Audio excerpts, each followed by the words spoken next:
Life is beautiful, you are beautiful.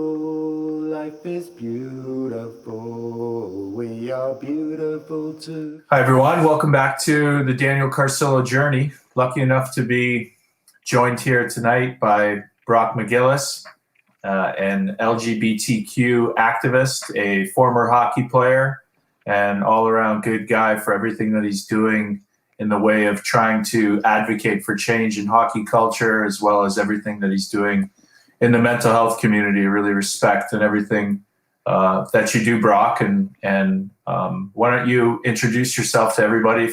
If I've missed anything, please feel free to fill it in. Yeah, no, thanks, Dan. I appreciate it, and thanks for having me.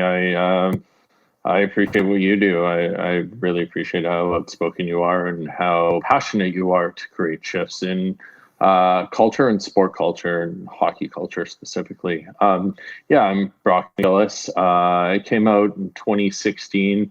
At the time, I was the first and only gay male professional hockey player to come out publicly. Since then, I've started working as an activist and kind of fell into it. And now I'm a public speaker personality. I travel across the world speaking and advocating for my community and for mental health and for shifts towards equality of all people. Oh, yeah, it's funny the lives that we lead. I don't think we really choose to become activists and to speak on a daily basis about our traumas, but you've done a really phenomenal job of melding two worlds that don't necessarily you don't necessarily hear a lot about in the same sentence. What were I want to delve in and talk about some of the struggles that you specifically endured in kind of keeping a lid on everything during your career, and what really made you or gave you the confidence to come out and speak about what has affected you. Yeah. I, from a very young age, started to recognize that I was gay. I think the first time I asked my parents, I was 6 years old. And then I hid it. And growing up, I had girlfriends, and I focused all my attention on school and hockey. I grew up, it's a pretty stereotypical story of a hockey kid in Canada. I grew up down the street from an arena in a small town in northern Ontario, and my dad knew the arena manager. So I was probably on the ice 13 to 15 times a week, just because I would walk over the rink, and if a team showed up and needed a goalie, I would jump on. Didn't matter if it was like novice up to midget. I just wanted to be on the ice as a kid. And then as I got a little older and started hitting puberty and started to really recognize that, when the boys in the locker room were talking about girls and different things, I didn't really feel or see what they saw. But I played along with it because I felt like I had to. I felt like it was how I had to, conform to fit in. And to be a hockey player, you also had to be this like into girls, talk about girls, because really the only three things you're allowed talking about in the locker room are girls, partying, and sports, in my opinion. And I'm sure we'll jump into that later. But then I got to like junior and stuff, and it's like, oh, it's really serious. This is all you're allowed. And so now I'm like, fuck. Am I allowed to swear on your podcast?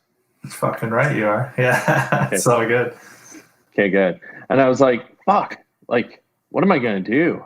Because now, like, you're deep into puberty, and you're in your mid to late teens, and you're like having these urges and desires, and I'm like, if anyone finds out. So I hid it, and I hid it by being a womanizer. Like I was injured for a while, and I would, when I was playing in the O, and I would go to a game with this young woman I was dating, and I would get other guys on the team to go get me phone numbers, girls I could hook up with after. Like I went full on womanizer jerk. And I thought that was my way to kind of combat any thoughts that somebody might have about my sexuality. Mm. And it wasn't enough, and I was really depressed, and like I would go home at night, every night, and cry and think about killing myself. And on more than one occasion in the OHL, I tried to kill myself. I mean, there was one night in Sault Ste. Marie, I drove around till 7 a.m, and Sanaya Saperji had to talk me out of it. I'm sure you know Sanaya, the journalist. And from 18 to 23, I drank every day. I numbed with booze. I wasn't into drugs at that point. I hadn't touched weed even. So I numbed with booze daily. And when you're depressed, when you're hiding something and struggling internally more so than hiding it at that point, and you're drinking daily, it led to, I had a season-ending injury every year from 15 until I stopped playing at 29. Wow. I think it was all psychosomatic, or for the most part, not sleeping, drinking, not eating. I had mono 3 times. Like, that's almost nearly impossible. Right. Yeah. You know, and I just really struggled to hide it. And then finally at 23, I was playing in the minors in Europe. And I went from being on the NHL draft list, supposed to have this career. Like, I've had OHL GMs come up to me a few years later after I was, you know, down in the O, and say, like, you should have made the NHL. And I'm sitting there like, if you only knew, or what I'm still going through about what I was going through then, you know, in my mind. And so I went over to Europe, and I sat myself down one night, and I figured out that 2 things were going to happen. One, if I didn't figure this out, I was going to, well, my career was going to end. You know, like I went from having a shot at a prominent career to playing in minors in Europe. And 2, I was going to end up dead. And at this point, social issues didn't even like enter the picture. You know what I mean? Like, in the whole what I do now and what you do now. But then I went from that to, I came back to Toronto in that off season. And first thing I did was I went to pre-apps. I'm old. And I went on like a dating website, and I searched, you could search anywhere in the world. And I searched my hometown, and I saw a bunch of married men who were older, married to women who had children, the whole bit. And they were on these gay dating apps or dating sites. I went, holy fuck, that's going to be me. I'm like, no, I'm one hookup away from having a baby. And then all of a sudden I'm going to be, you know, sitting there with a kid, probably a wife, and I'm going to be in my 40s saying I'm gay.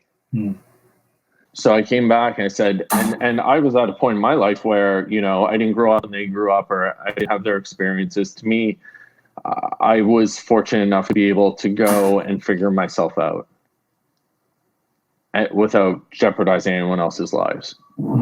So I did, and I went back to Toronto, and I ended up dating somebody for 3 years.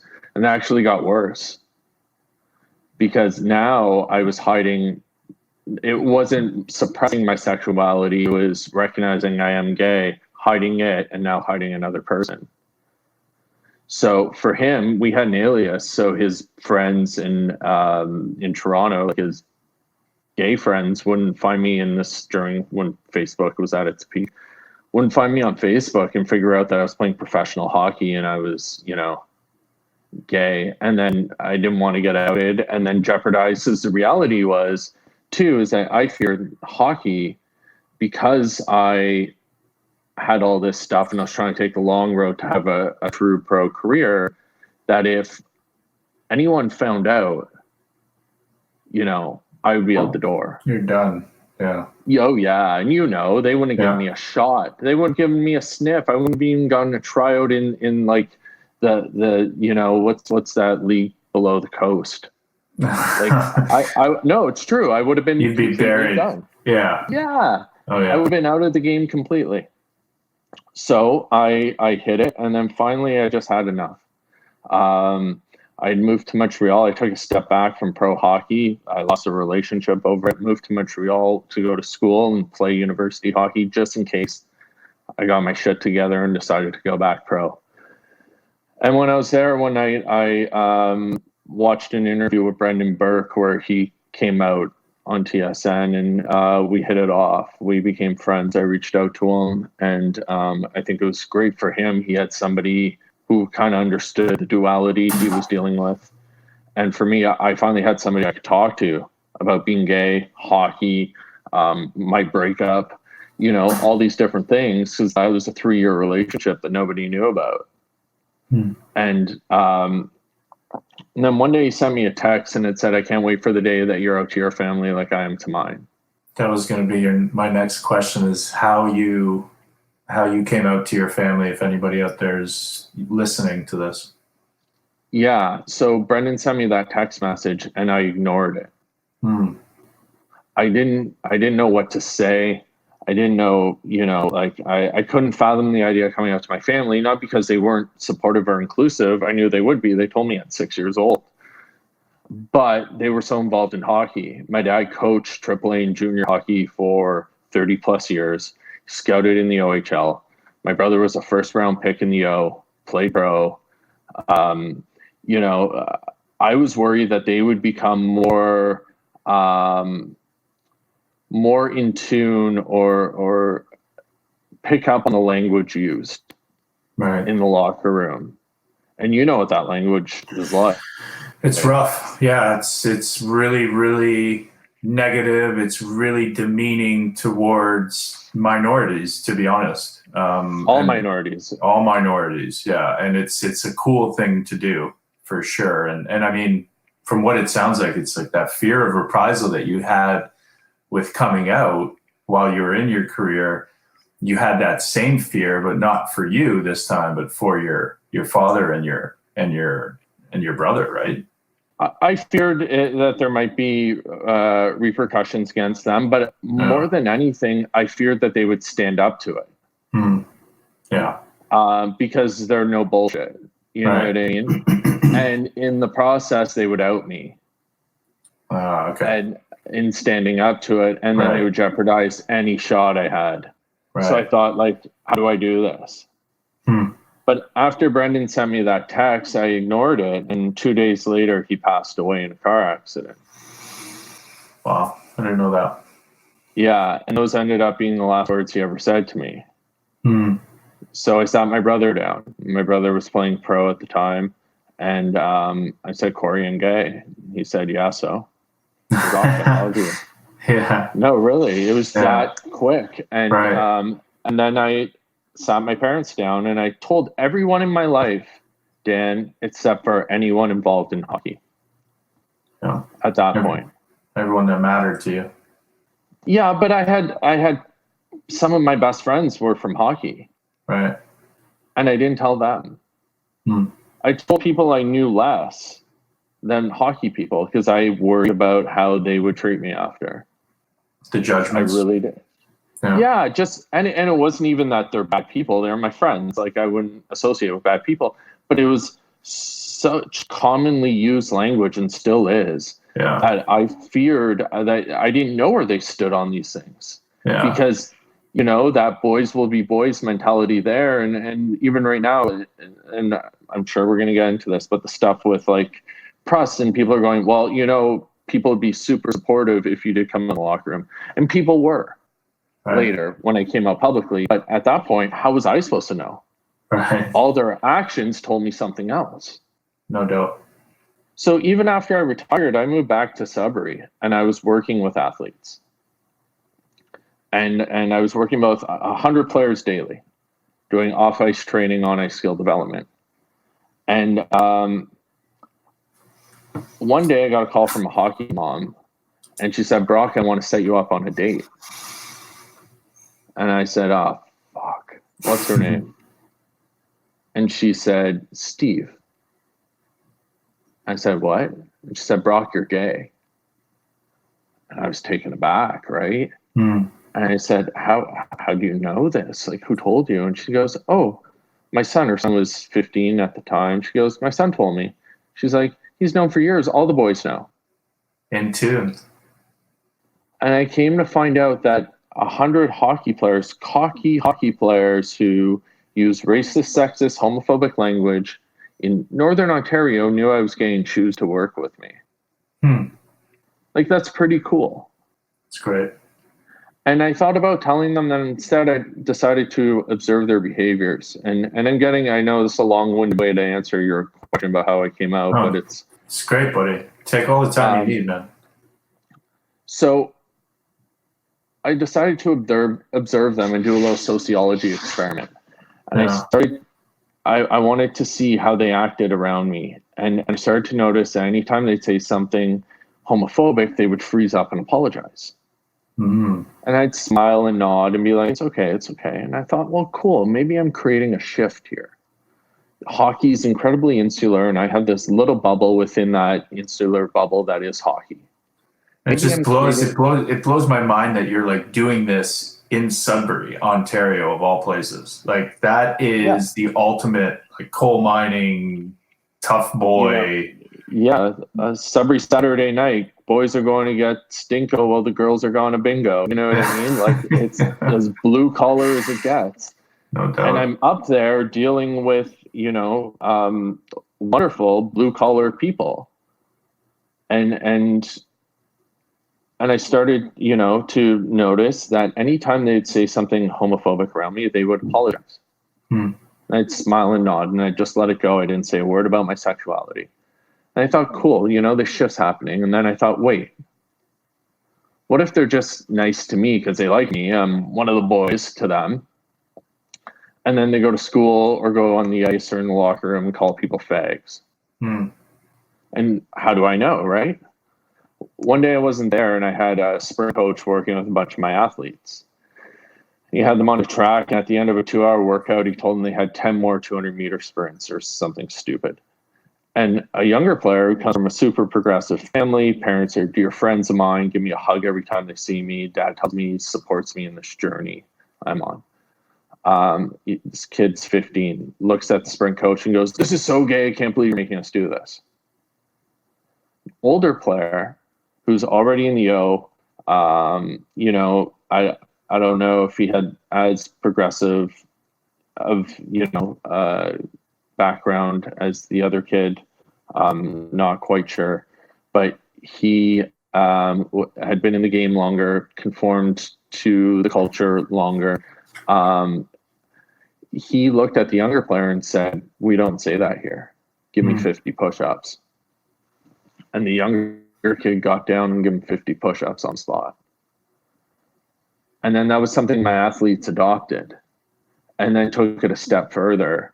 And because these kids are social influencers, they took it to their schools, took it to their teammates, took different places. One night, this kid that I'd never even met, playing midget AAA, was on FaceTime with a young woman. And she says, "Let's hang out." And he says, "No, I can't. I have practice." And she goes, "That's so gay. You never want to hang out with me." And he looked at her and said, "Give me 50 push-ups right now. I'm never talking to you again." That's awesome. That's awesome. Legit kid I've never met. Yeah. And I went, I can create a shift here. Right.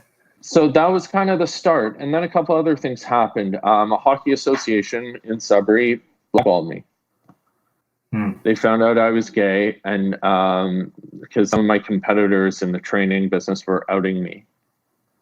And they found out, and they started, they wouldn't let my business work with their athletes, even though I coached for them for free. And the only one with the training business that coached in their association. I grew up in their association playing. My dad and my brother had both coached in it. My brother grew up playing in it. My dad coached in it forever.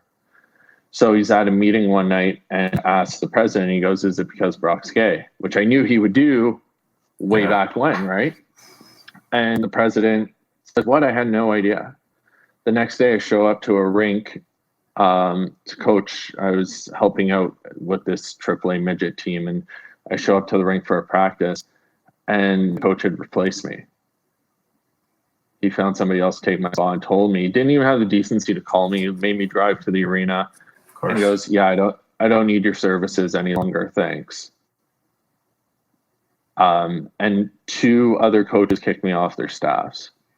Makes my fucking blood boil, man. On top of, and this is like 2016, 2015, somewhere in there. And Right. that's on top of, everything else with the association and the hockey stuff. These coaches start kicking me off. And then there's the incident that summer at Pulse nightclub, where right after this happened, there's a massacre where 49 people were murdered. And I remember a day or 2 later, I called Sanaya and I said, I'm coming out publicly. And she said, let's do it. And we wrote a story for Yahoo Sports. And that was my moment to kind of say, fuck you to all these people who had used my sexuality against me. I thought maybe I'll help a couple people along the way, but I can at least use the whatever platform I do have, and I didn't know what it was, to speak up. Right. And that was the moment. Oh, I mean, got to take a breath, man. There's so much to unpack there, and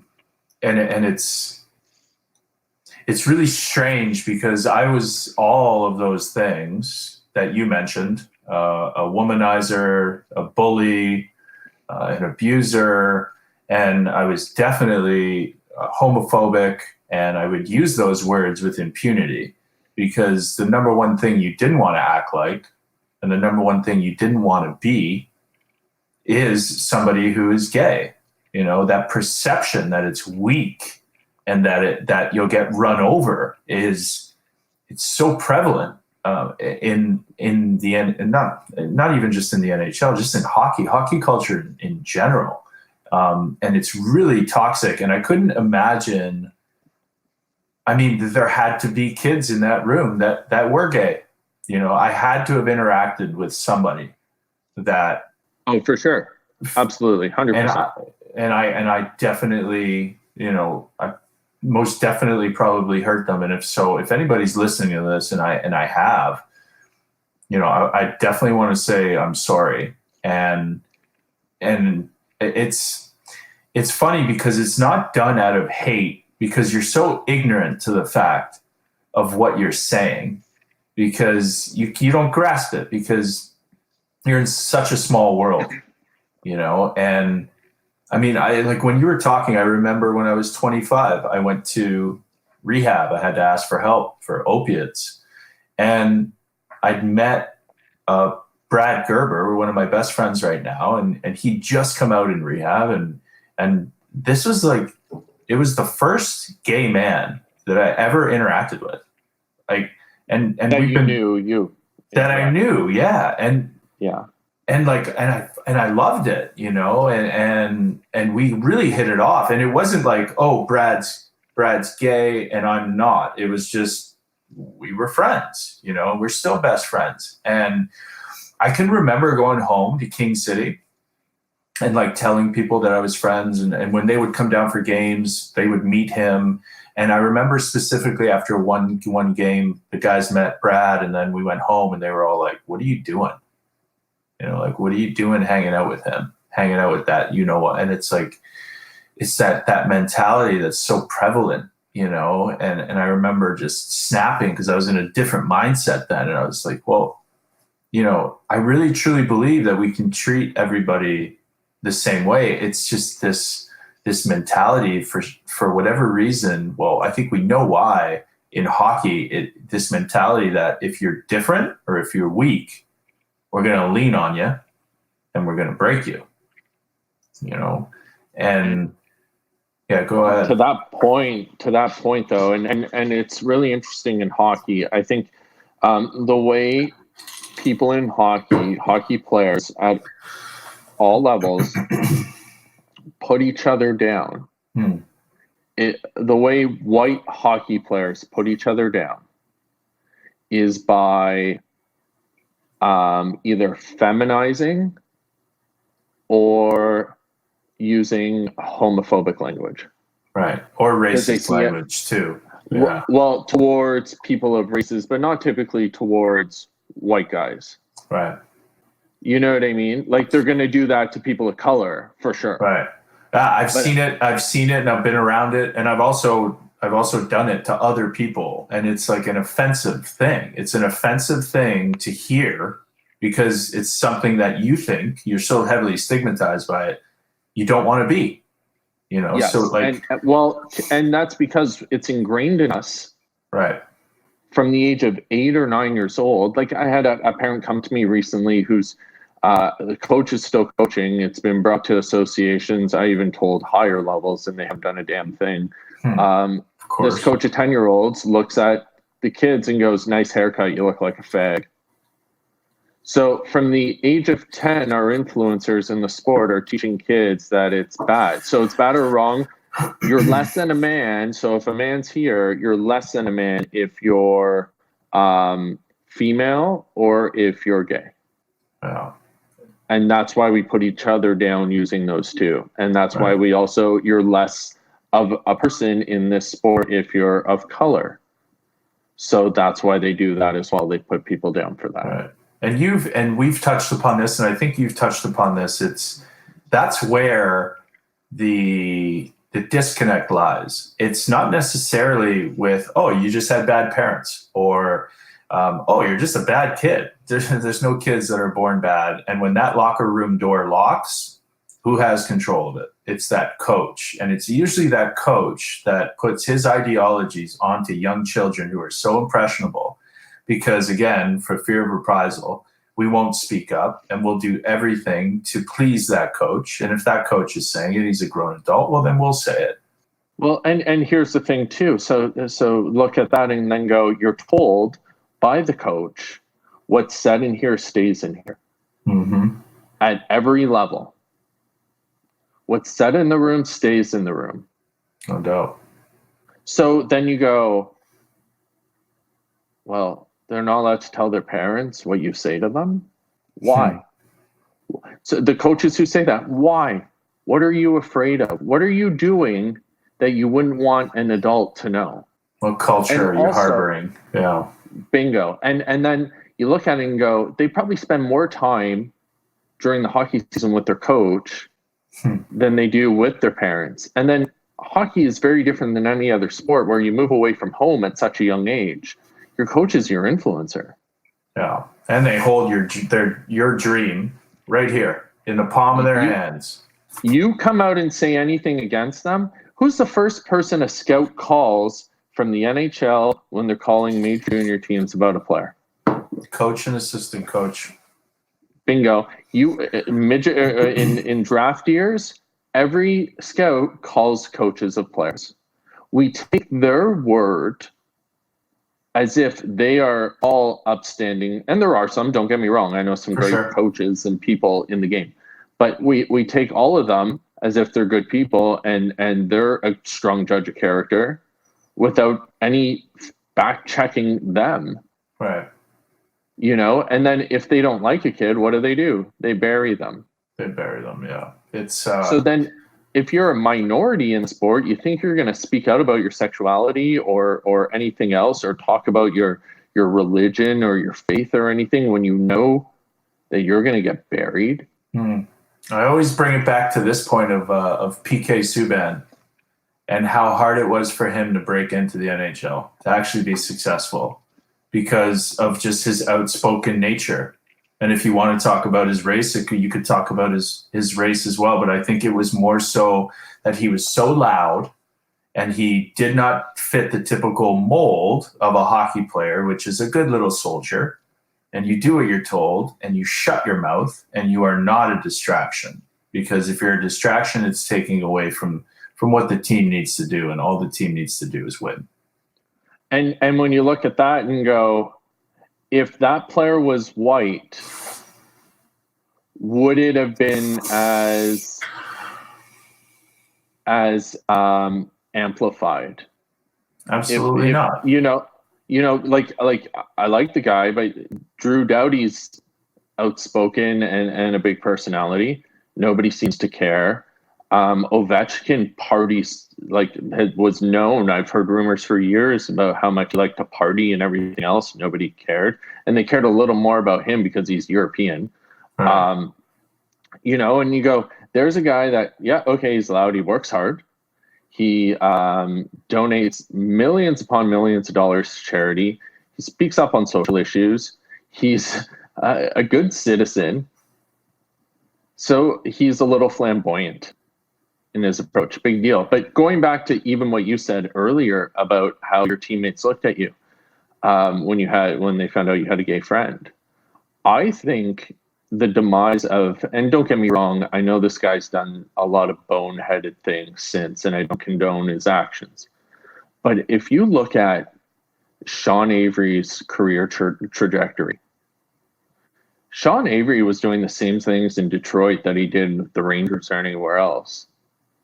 But as soon as he got to New York and he started hanging out with like Andy Cohen, and there was gay rumors, that's when people loved him before and then started attacking him, and everything shifted. Yeah.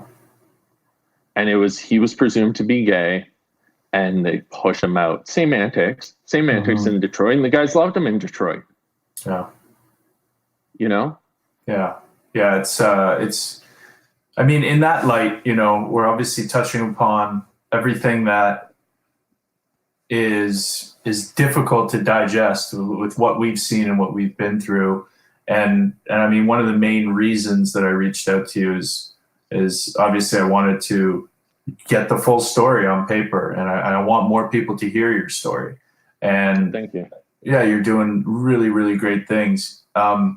Before we get into what happened on social media, what I do want to ask is what can hockey culture learn from and this is one of our Twitter questions, from the inclusivity that the LGBTQ community has. Can you touch upon how we can maybe learn some lessons from what your community is doing?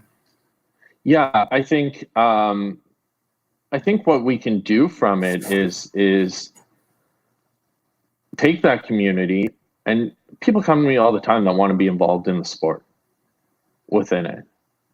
You know what I mean? And kids come to me all the time who quit because they don't feel like they can be part. Hockey has the ability, especially in Canada and Canadian culture, to have such a massive impact. And I think my community tries to empower people, empower each other. And hockey could be a place to empower people who are struggling, whether it's mental health, whether it's, you know, with disabilities, whether it's being a minority. It can be a place that you can go to and feel good. I had a kid reach out to me not that long ago, a trans boy who's he was cutting himself daily, and then he found bodybuilding, and he started working out every day. And now he doesn't cut himself, but it gave him drive, purpose, goals. Hockey could uplift. That's what my community tries to do. That's why we have those celebrations. That's why we have villages in major centers where people can move to and feel safe. We want to uplift. And hockey can do that. But for hockey to do that, I think one of the first things they have to do is humanize these issues. I don't think these players are bad players. Like we talked about, they're products of this environment. Right. They're not bad guys. And I know we're going to talk about what Prost was saying and how he was trying to articulate that, I think. But they haven't been exposed to anyone different than themselves. Right. So they can get away with saying whatever, and they don't know any better. Such a small world. Yeah. Yeah. And the people who came before them did that stuff. Right. And taught it to them. As coaches, as players, as different older players, different things. But hockey now has to do a better job of humanizing these issues for kids and for current NHL players, race issues, sexuality issues, these types of things, and give them stories, mental health stories, so they can at least critically think about what they're saying and hopefully start making shifts or become outspoken in a positive way to create shifts. Right. To become passionate. I know so many guys in the NHL that have gay siblings and don't say a word. Right. Fear of reprisal. Yeah, man. Completely. Yeah. Yeah. No, I think that's a great point. And there are, I'm sure that there's campaigns put on by the NHL. The Hockey is for Everyone. I know that you do a little bit of work with the OHL, or has that? Oh, yeah. Yeah. Yeah. And, we can say what we want to say about the Hockey is for Everyone. And I think they try to make it apply to a bunch of different platforms, but just participating in a parade or having former players doing that, I don't think is quite enough. And it would be nice to see them take a bigger step forward in that regard. Well, let me ask you, have you seen a team have a parade before winning a cup? No. Why would you celebrate work of inclusion when you haven't done the work? Yeah, touche. And that's what Hockey's for Everyone does, and that's what going to the Prides does. If you're going to do these macro things, which can be great, right, do the micro work. Right. Do the work at all the levels to create the true shifts for all people. Right. And then when you do that, celebrate the hell out of it. And you know what? I will be the first one to stand up and celebrate with them. Right now, I won't. I refuse. Yeah. And it's so hard. And we've talked about this before. It's like, where do you start? And I really, truly believe that in order to impact the most people and in order to really change this hockey culture, it really does need to start young. Like what you were doing in Sudbury. And it's not so much like it's too late for the NHL at that point, but when you get to that level and you've been indoctrinated in this system for that long, it's really hard to break the chains. It's really, really hard. I agree with you there, and I think a lot of it has to happen at the younger levels. The issue that I see is younger players, major junior players and below, influence the masses. Mm-hmm. Right? They probably have AAA kids and major junior NCAA players because they're accessible. They're almost like YouTubers or Instagram influencers. Right. They're famous, but they're not, Brad Pitt or George Clooney or anything like that, right? They're not Bieber. But these NHL Sudbury, players, right? Stratford, I think. Stratford, okay. Somewhere around. But then you look at, NHL players. How many times in a summer did you end up skating with a major junior kid? Because I know in Sudbury, our skates are pretty mixed between, and training is mixed. There's major junior kids, there's NHL players, there's minor pro guys, there's CIS, NCAA guys. It was a mix of all these players. So I've been in a locker room where I had an NHL player sitting there one time, and he was talking about he thought one of the players on his team was gay because he'd hang out with the wives more than his teammates. And I never said anything. I kind of put my head down and shut up because I didn't want anyone to know, right? But if they're talking about that stuff and if it's ever done in a negative connotation, they're influencing those major junior kids who are then going to influence minor hockey kids, and then the cycle won't shift. I personally believe that has to be a top down and bottom up at the same time. Right. If you're not doing it at the same time with the same messaging, it'll never work. Yeah, that makes a lot of sense. It really does. Yeah. And I mean, you're doing a lot of that work right now, and so I commend you for it. And one other thing, like we can shift to what happened on social media recently. And I mean, I've had numerous encounters with the some Spit and Chicklets guests and that whole realm of we don't want to shift our mindset and just people with really just different perspectives than I have evolved into. And I know them like the back of my hand because I was them, and now I'm not.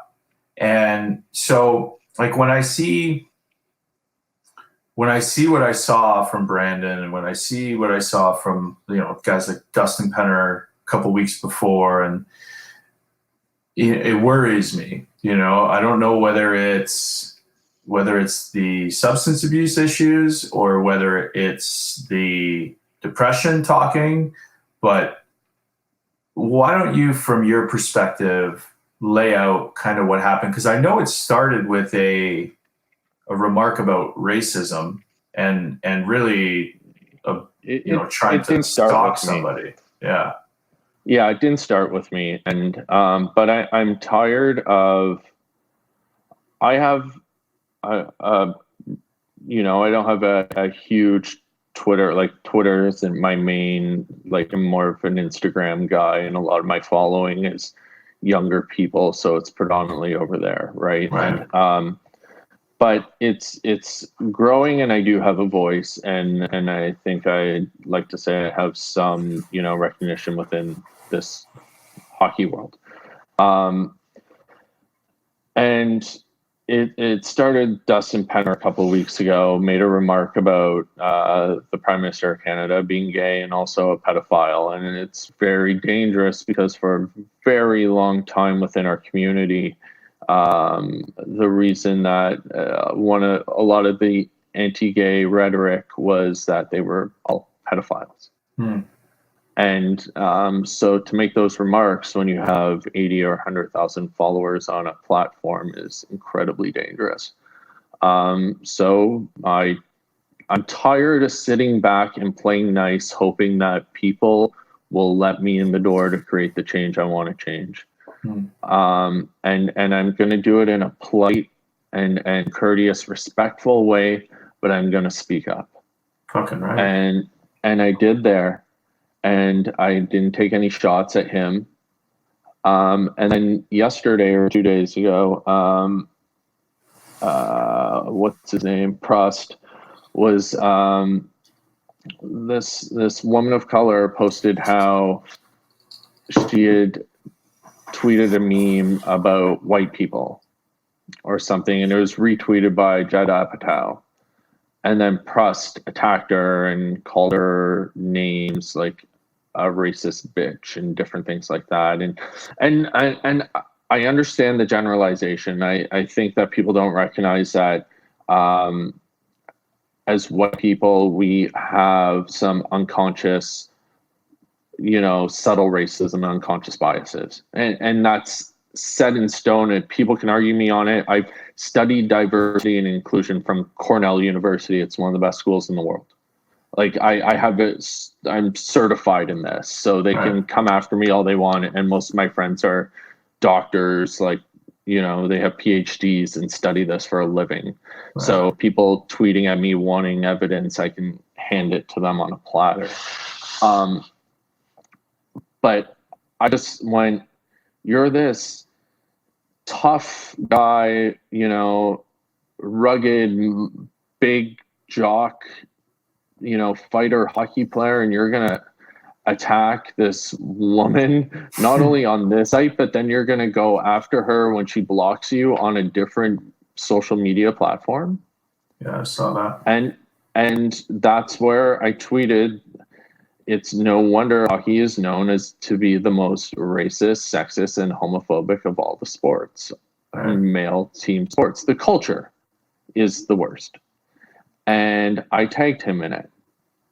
And then he said that I was upset that I didn't make the NHL. And that you hate all hockey players. Right. And I went, sorry, Brandon, I was too busy trying not to kill myself to make the NHL. But I am pretty proud, considering everything I went through, that I did manage to play in the OHL and professionally. Oh, and you're 0.01% of the people who've ever done that, who've ever gotten a paycheck from playing a sport. And doing that while drinking daily and trying to kill myself. Right. So I'm pretty proud of that. And I said that. And I didn't have to. I don't have to defend my ability. And he kept saying I'm angry because I suck. And it's like, I'm not angry. I'm not even angry at Brandon Prost. He's just a product of an environment. And what he's not recognizing is, if he took a minute, like, you can't tell me you're inclusive and you're respectful of all people, call me names in the same sentence, but also call a woman of color racist and then also call her a bitch. Yeah.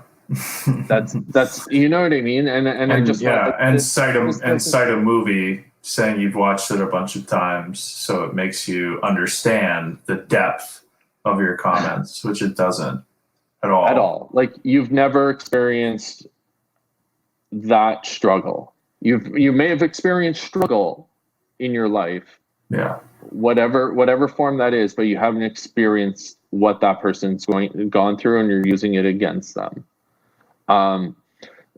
So it absolutely proved my point. And finally, I just explained to him, I said, listen, you went through hockey where coaches said this, and this, and it got to a point that,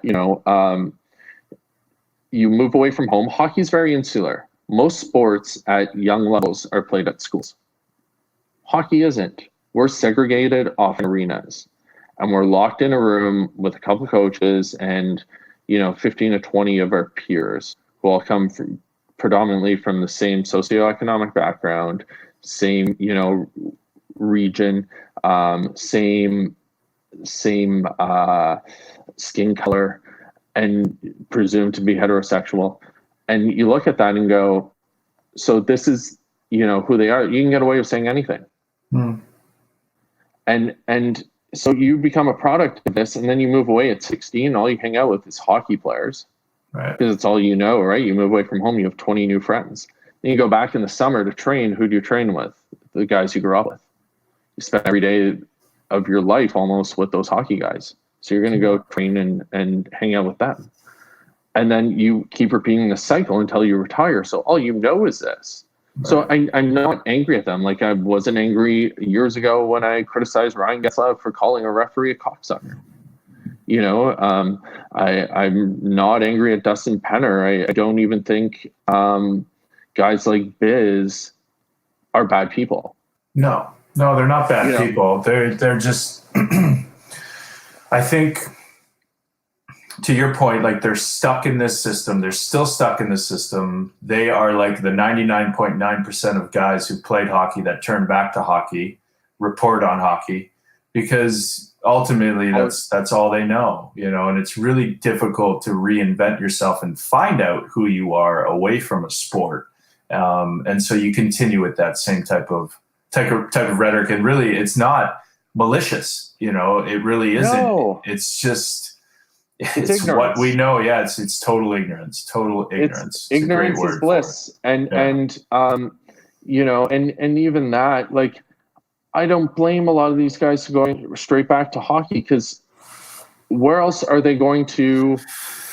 Hockey doesn't set us up to make sure we're fully educated. No. To make sure we have other passions. You go into a locker room, and I said earlier, all you can talk about is girls, partying, or sports. And one so you sport, do that from hockey. You do that from the age of 9 or 10 until you're 35. You don't know anything else. Right. How can you? Right. And this is when I go to locker rooms now, I challenge them after I share my stuff, and I get that emotional side out of them and show full vulnerability.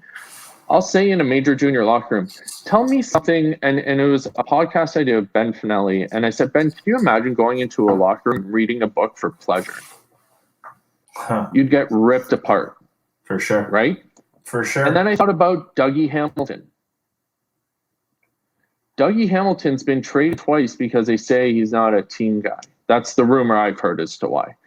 Right?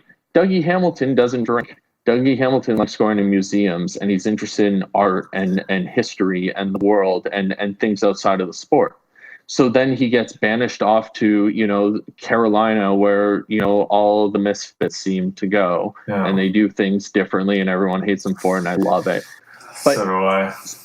So then I went, that's because they don't know anything else, and change scares people, and anything different, they're like, oh, fuck. Lean so on now I go into rooms now, and first thing, like after I'm done, and I'm like, hey, now I'm going to challenge you. You tell me, and tell me if I'm wrong, Dan.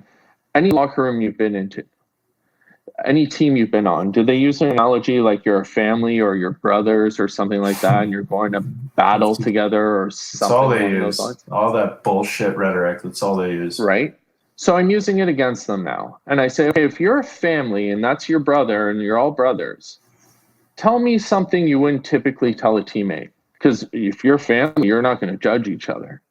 I had a tough guy in the OHL stand up and say, I love writing poetry. That's awesome. Another kid on the team said, if I don't make it in hockey, I want to be a zoologist. Then a first-year player across the room jumped out of his seat, Dan, and said, I love animal documentaries. Nice. The coach stood up and said, my wife and I love going to Broadway musicals. Nice. Total And I went, anomalies.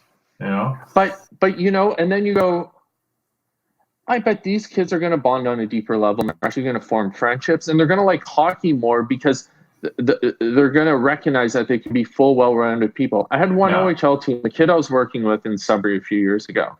I got a call from a scout saying, hey, I got a problem with your player I drafted. I said, what's that? He goes, he's got long hair. I said, what? He goes, we don't want Fabio showing up to training camp. Oh, man. And I went, you realize this kid has a 99 average. He's going to be a philanthropist someday. He cares about things beyond just hockey, and he's a really good hockey player that works hard. Yeah. And you actually give a fuck about his hair. That's what you're concerned about, except for this incredible human being you're about to bring to be part of your club. That's what kills me, man. It's so small-minded because at the end of the day, you do fall into that 0.01% of people that made a paycheck.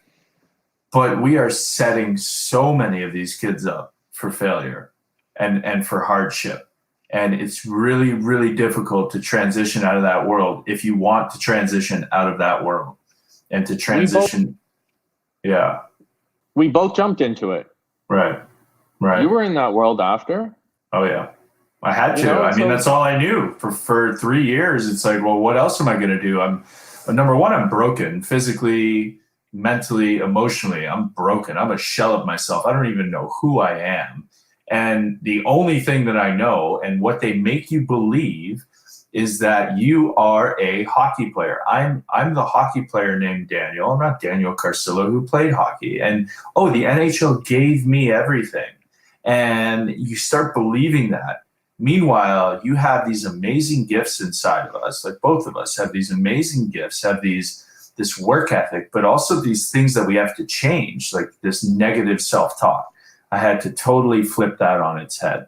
You know, the way that I communicate with people, because I didn't in hockey. It's in my head that nobody knows about it. Meanwhile, I can't be my true self, because if I'm my true self, well then, guys might not like me, and they might think that I'm a distraction. Well, you're a little strange, and then all of a sudden you find yourself one step out the door, or one step closer to being out the door. And it becomes extremely difficult. You don't do any self-discovery. You don't do any self-discovery about who you are away from this sport. A lot of guys, thank God I didn't fall into this, love going out and skating in front of 20,000 fans. If it's 20,000 people that make you happy, you have a problem, because there's not 20,000 people in my kitchen when I make breakfast for myself and my kids cheering me on. And so just start, if anybody's listening to this, it's like a current player, or it's in junior, maybe they're third to last year, start doing that work. Start figuring out what makes you tick away from this sport. You can always love the sport. Like a lot of people, I think with both of us, get it a little bit twisted where we hate the sport and we want to burn it down. I love the sport of hockey. I absolutely love it. What's happened to me inside of the institutions, I despise. And I know it still happens. And what I want to do is shine a light on it. If I have to be the martyr, so be it. I'll give victims the voice. and hopefully one day there will be a horizon, and we will be able to see some real shift in what we're doing, and that's my mission, and I think it's part of yours as well. Completely. And I try and start a lot of when I'm going to be critical of hockey, and I think we have to separate hockey and hockey culture. Because the sport of hockey is beautiful. It is beautiful, man. It's unbelievable. I love it. There's no better feeling. When I was struggling, the only place I felt safe and okay was when I was on the ice. Well, that's what me and you have in common, I think, like in listening to you, is that we use that game as an emotional release. And that game was almost, it wasn't so much the sport that almost killed us. It was, well, I mean, for me, it was a little mixture of both, because of the repetitive head trauma. But it was mostly this culture, this culture and I had to relearn everything when I got out of hockey. I really did, And that's what gets me is we aren't attacking the sport. We don't want to change the rules of the game. We don't want it played, any different, like maybe get rid of head checks. Informed consent, man. I'm cool with informed consent, man. Just tell these guys the truth. And then if they sign, make them, it's on them.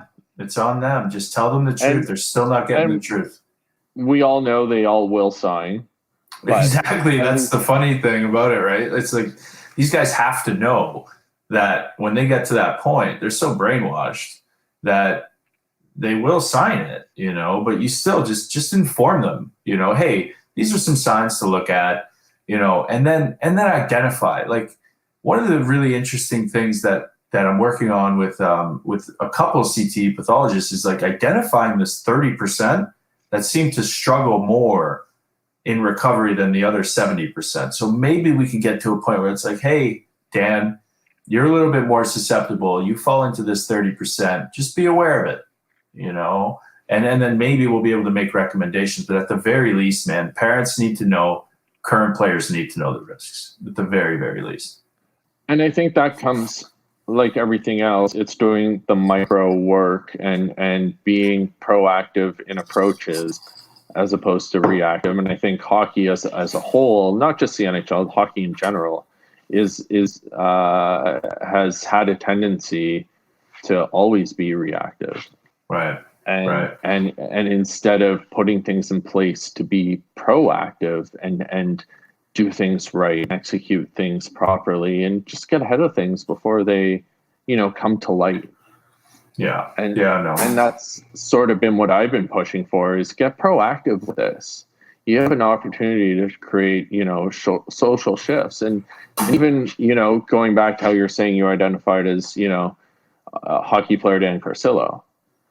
I had to go through that with, I'm hockey player Brock McGillis, and anywhere I go, you go to a mall at 17 years old and you're signing autographs, and you walk into clubs as an underager and bar owners are bringing you trays of shots and, like everything that goes with it. And I'm going, but this is me and this is what I'm known for. And if I'm gay, I can't be that. So which one am I? Yeah. Yeah. And it's that duality, right? It's like anything else. It's like, well, this is me and this is all I can be known for. So how can I also like reading? Right. How could I also like fashion? How can I also like this? How can I also like that? And it's like, no, you can do both. Right. And it's okay to like it all. Right. And we have to teach these kids to be more well-rounded. And that's another thing we're reactionary with. Let's wait until they're done, give them no tools, and then say good luck in life. Yeah. Instead of being proactive and finding other things they enjoy that they're going to be passionate about.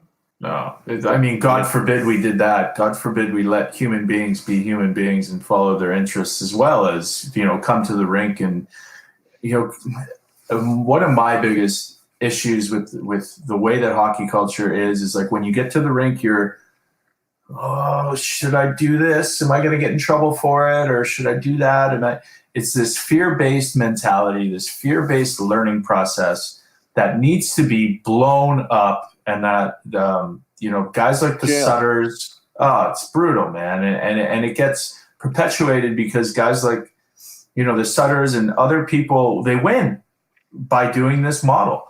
But what if we think of hockey today, what is it? It's a very creative sport. It's skilled, it's athletic, it's amazing.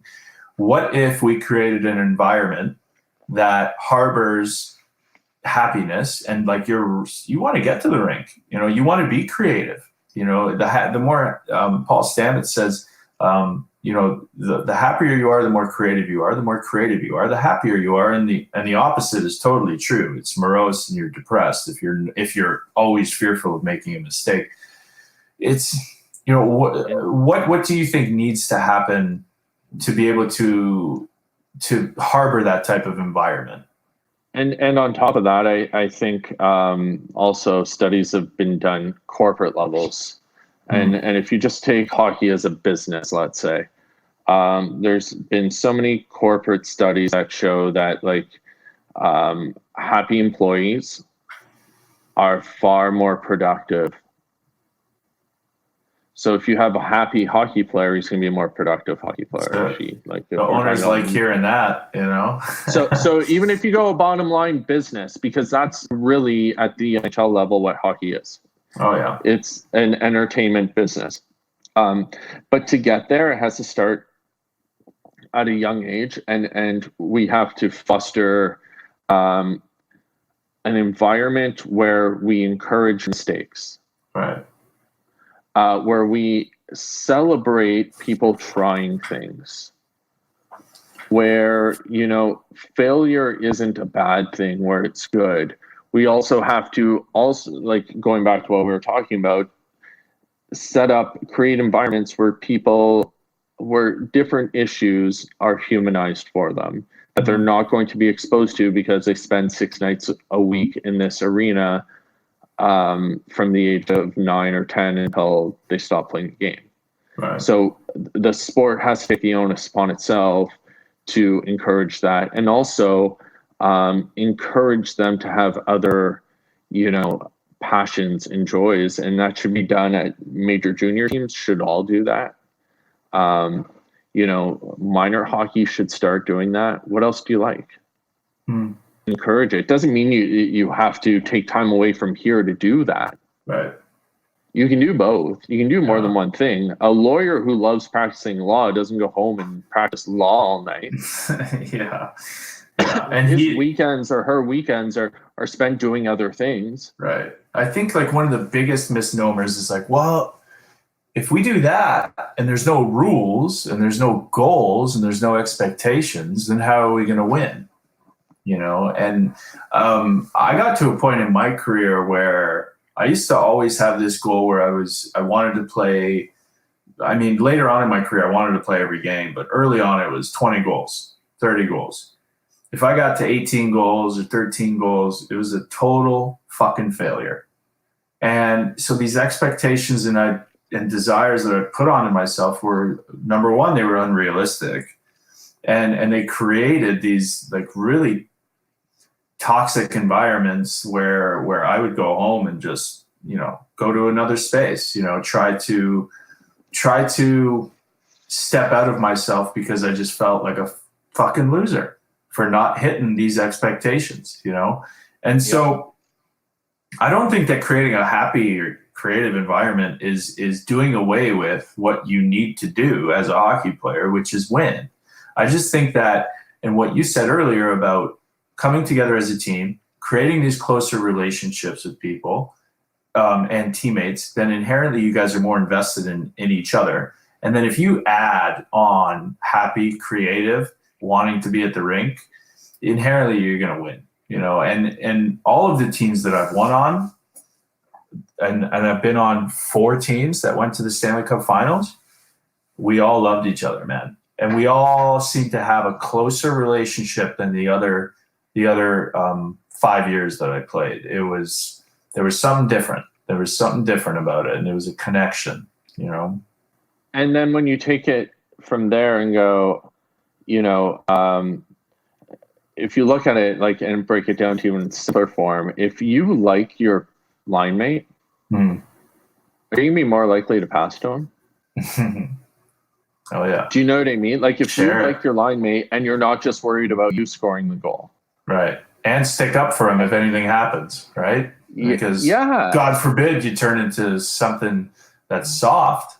You know, right. he can't have that. But if you like that person, you're going to support them. Right. In all different facets. You know, and the more you know about that person, like your closest people in hockey are probably people who let you in deeper. For sure.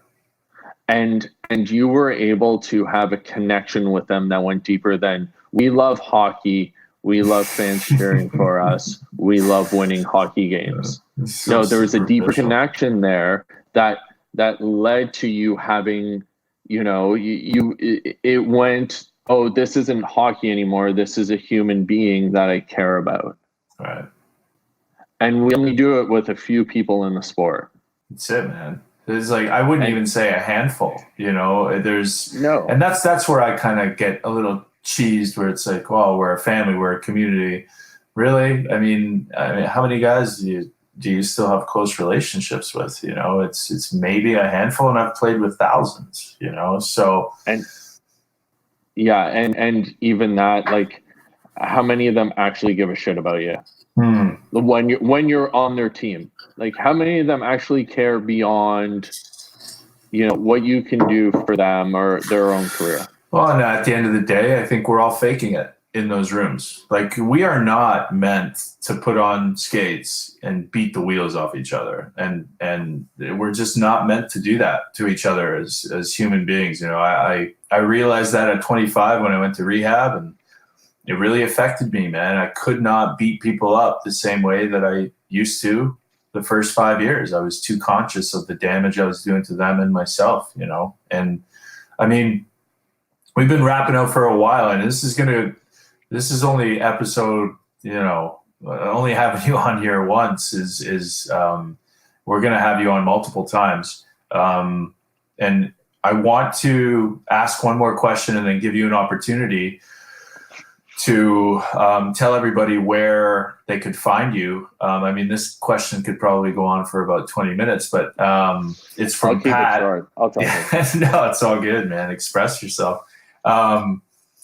This message is from Pat, and it was one of the first questions that we got. Though the directions of your post-hockey careers have differed, given what the two of you have been through, would you do it all over again?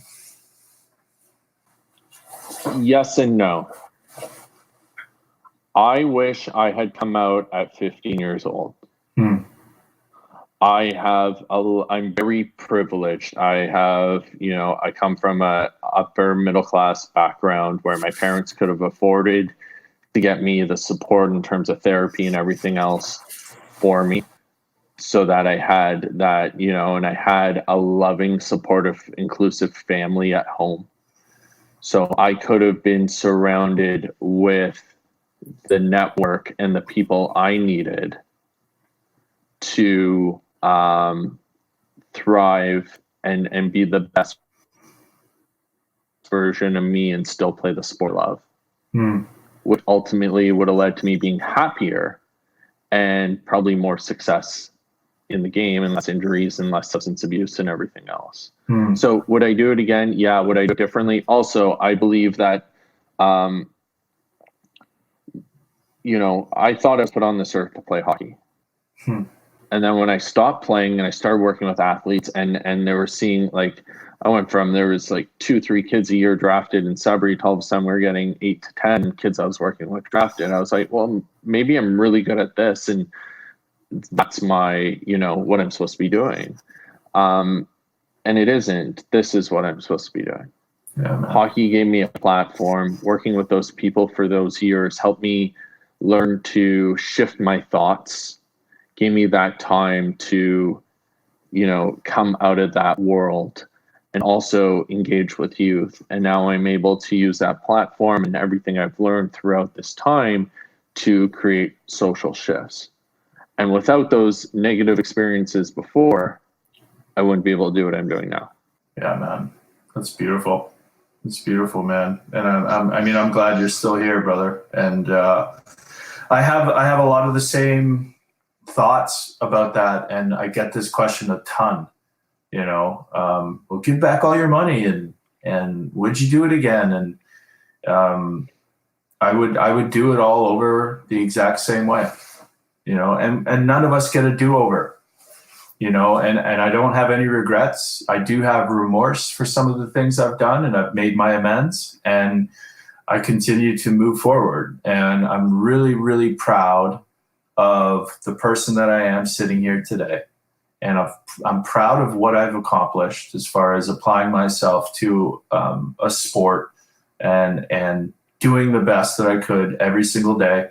And I'm proud of the family that I have now, and I'm proud to be able to sit here and have these types of educated discussions with people like you, and come together and really try to enact change. And yeah, man, it's been a long, hard road, but I feel like we're living both of our best lives right now, And we're at the forefront of a revolution. Yeah. And that's pretty damn cool. But I want to say one thing, and it was a question I saw.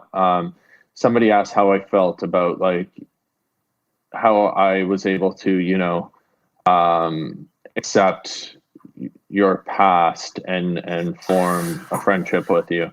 And Here's what I'll say to that really quickly before I go, and it goes on to what you just said. You owned your shit. You've owned your shit on a almost daily basis in an attempt to create change. And it wasn't like, yeah, I'm sorry, and I'm going to go back and be a dick.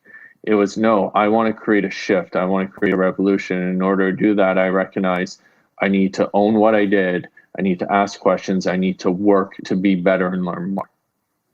And for anyone out there who is watching this, who wants to shift things, that's how you do it. Yeah. That question, I think, was from Catherine Silverman. And yeah, it's, I get, number one, thank you for that. And I try to, and that's why I don't really understand the hypocrite argument, because to be a hypocrite, I'd have to be doing this and then reverting back to my old behavior on a daily basis. And it just, so for all you Spittin' Chicklets fans out there, you have to try to find another way to insult me, because that doesn't hold any water. And I want my kids, my 3 young kids, to just know they're going to see the articles and they're going to see the videos. And I just want to try to give them a better environment to grow up in, that's not so toxic like the one that I grew up in. And and again, like if anybody out there is from the LGBTQ community and that I've been around or that I've hurt, and I was not a very nice person, let me apologize again. And yeah, man, it was great having you on, Brock, honestly. And we're going to do this again. I do want to ask you, before you list out where everyone can find you, what that T-shirt is. It's come to Garcon. Okay, nice. I like it. Yeah. Thanks. Tell everybody where they could find you. Tell everybody what you're doing, and then we'll go from there. Yeah, so you can find me on Twitter at Brock_McGillis, on Instagram at BrockMcGillis33, my website, BrockMcGillis.com. I'm just, the goal is next year to get over 100 schools in 100 days or less, plus all my corporate gigs and more speaking, and hopefully more stuff in hockey and in sport, and continue to push that forward. And working on season 2 of my digital TV series in the US called This Is Shit. And essentially what it is it's about we all have shit, and when we're struggling, we think we're the only ones with it. And it's about we're not that special. We all have stuff we're dealing with, and if we talk about it more, we will recognize we're not alone. So we talk about that. And then other than that, working on a secret couple of things that should be dropping in June or July. And just been out there and hustling and creating shifts. Sounds like it, brother. Yeah, man. Well, I'm so glad that our paths, of suffering and then evolving brought us together. Yeah, And same. yeah, buddy, thank you for doing this. And I'm sure we'll be in touch offline and then online here very soon. So I appreciate you, man. Of course, Dan. Thanks.